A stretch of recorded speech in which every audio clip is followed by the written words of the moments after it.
Isang bagong tungkulin ang gagampanan ni LA Tenorio para sa Philippine Basketball. Ito ay matapos siyang kausapin muli ng SBP para maging head coach ng Gilas Pilipinas Youth.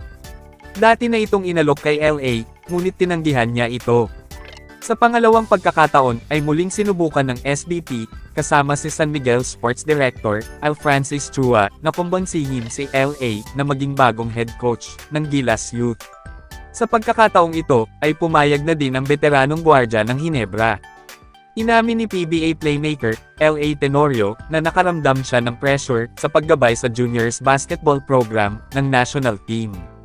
Sinabi ni Tenorio na ang nagawa ni Josh Reyes, ang dating head coach ng Gilas Youth, na pagpasok sa 2 World Cup ay hindi madali. Nasasabik din siya na makasama na ang mga batang manlalaro ng Gilas Youth at nakahanda siyang tulungan ang mga manlalaro na mailabas ang kanilang potensyal. Dagdag pa ni Tenorio, nakausap na niya si Coach Tim, and he will be running a similar system para madaling mag-transition ang mga youth players natin sa men's team.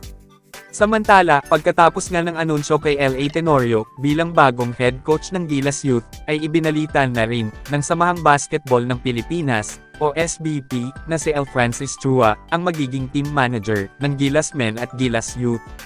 Si Al Francis Chua, ang kasalukuyang sports director ng San Miguel Corp, vice chairman of the PBA, and the governor of Barangay Ginebra San Miguel. Nagpasalamat naman si SBP President Al Panlilio kay SMC CEO Ramon Ang sa pagsuporta niya muli dito. Si Al Francis Chua ang tumulong sa SMC teams na makuha ang mga kampyonato sa PBA simula nang ma-appoint siya noong taong 2015. 15 kampyonato ang naitala ng 3 teams ng SMC na Barangay Ginebra, San Miguel Beermen at Magnolia. Hinirang din siya bilang PBA Executive of the Year Award noong 2018, 2021, and 2024. Siya ang team manager ng Gilas Pilipinas nang manalo ng ginto ang men's team noong 2022 Asian Games sa Hangzhou, China, na nagtapos sa 6 na dekadang pagkabigo sa kompetisyon.